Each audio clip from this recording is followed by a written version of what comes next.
Hi, I'm Katrina. You're watching Dante's Boxing Nation.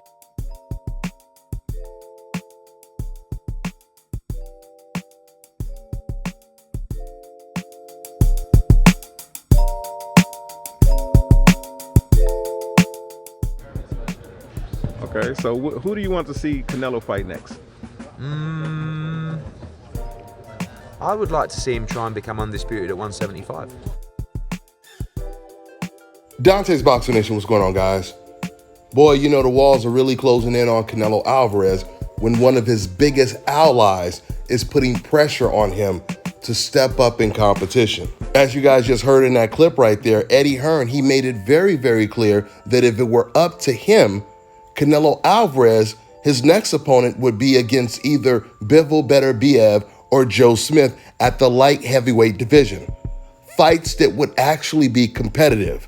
Not a fight that's going to look like the Dayum fight or the Rocky Fielding fight, which is exactly how the Makabu fight is going to play out. I can guarantee you guys right now, that fight will not go more than 3 rounds. We know that every single time Canelo Alvarez was match tough, the fight went the entire 12 rounds. The last time he was in there with a real 50-50 challenge is when he fought against Gennady Golovkin, which was almost 3 years ago now.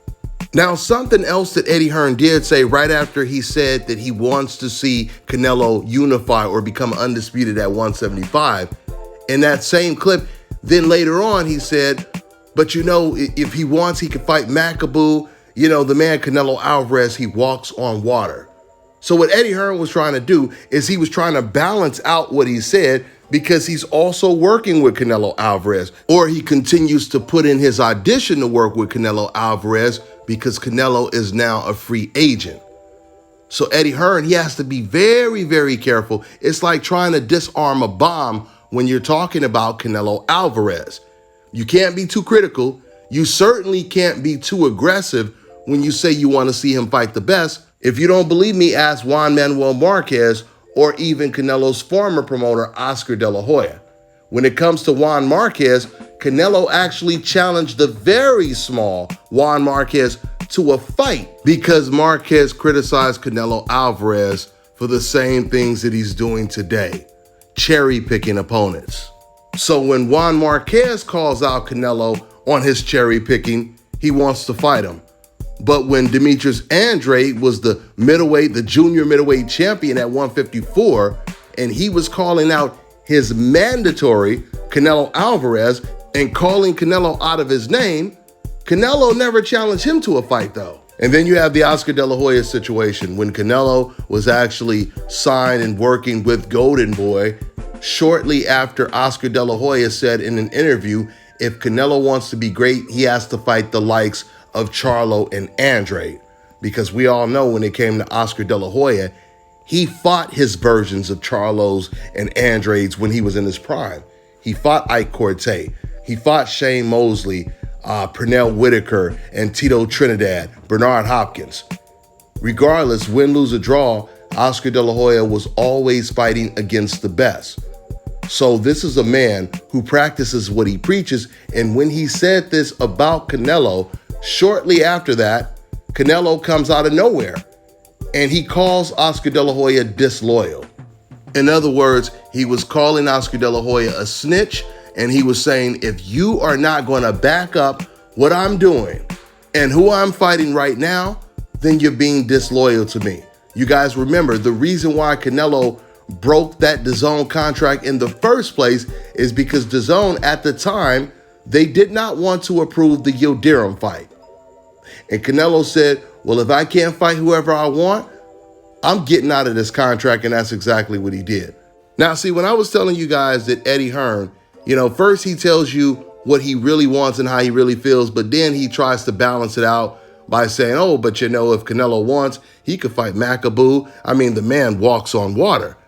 Once again, we know that that's not the fight that Eddie Hearn wanted, just like that's not the fight that the fans wanted, because before Canelo announced he'll fight Makabu next, and matter of fact, before he beat Caleb Plant, Eddie Hearn, you guys remember? Eddie came out and he said, hey guys, Canelo Alvarez told me he wants to fight Better Biev next. And Eddie Hearn said, you sure you don't want to fight Bivol next? He said, no, I want Better Biev. And then Eddie Hearn was saying, this is the type of gutsy fighter that Canelo Alvarez is. This is the reason why he's the man, et cetera, et cetera. I'm paraphrasing, but all of that basically blew up in Eddie Hearn's face because Canelo, he made it very clear that he wanted no parts of a Better Biev or a Bivol in his next fight. But I'm telling you guys right now, it is going to be very, very difficult to have so many great opponents out there, so many options, and to avoid fighting all of them. The truth is, Canelo is actually the best defensive fighter today and probably of all time, at least outside of the ring, because there is no fighter today as elusive as Canelo Alvarez. Because Canelo, he even managed to fool and trick his own fans. I remember before the Caleb Plant fight, there were many Canelo Alvarez fans in my comment section saying, don't worry, guys. Canelo Alvarez is definitely going to fight Benavidez or Charlo next because there's no other fights out there for him to take, so he's definitely going to take those fights next. These were Canelo Alvarez fans talking. And Canelo still didn't fight any of them, nor did he fight anyone at 175. I tell you guys all the time, I was actually giving Canelo Alvarez more credit than he deserved when I told you guys he was pound for pound the best fighter in the world against European fighters. That's not even true because Canelo Alvarez is not even beating the best European fighters. Man, I remember 5 years ago, I had Canelo Alvarez fans sending me messages saying, man, Dante, he's only 25. He's going to fight Charlo, Andrade, et cetera, et cetera. Now, I'm seeing comments today. Man, he's still in his prime. He's only 31. He's going to fight all of these guys. Man, you got to work overtime being a Canelo Alvarez fan because every single time you try to make an excuse and defend him, he makes it harder and harder for these fans to come up with some new excuse. It seems like Canelo Alvarez is always in a house surrounded by the police. And the police, they feel confident that they have all of the additional exits blocked off. And the only way Canelo can come out of this house is through the front door with his hands up. All of a sudden, when they think Canelo Alvarez is about to surrender, he pulls an El Chapo and digs a tunnel out and gets pulled out by Makabu. Let's see what kind of tunnel Canelo Alvarez digs after the Makabu fight. That's all I got for now, guys. I'm on to the next one.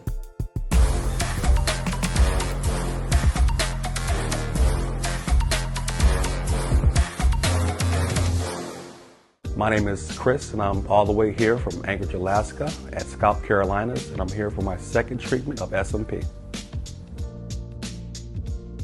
Well, I was sitting at home one day and going over my Facebook page, and they have different, like advertisements popping up, and I saw one for SMP, and I saw some pictures of some guys, before and after, and I was looking at that, and it caught my attention, so I Googled it. SMP, nothing showed up in my area. So, I did a little more research and all of a sudden, Scalp Carolinas popped up in the web browser.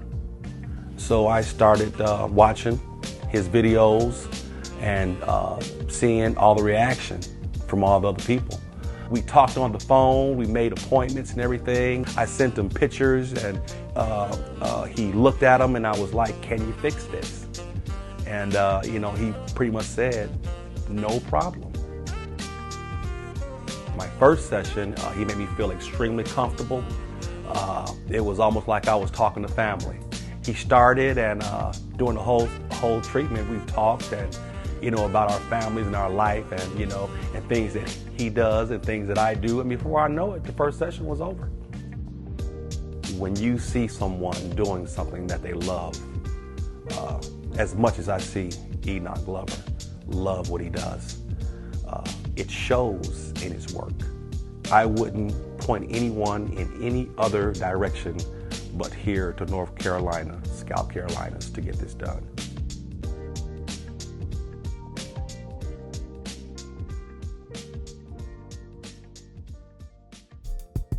All right, now check this out, guys. If you're looking to repair eczema scars, burns and bruises, dark spots and blemishes, then this right here is the perfect product for you guys. It's called Elo Diki Face and Body Oil. Athletes and top-ranking boxers, they're also using it after training to reduce swelling, inflammation, and to ease the pain. So get yours today. Go to elodiki.com, like them on Facebook, and follow them on Instagram.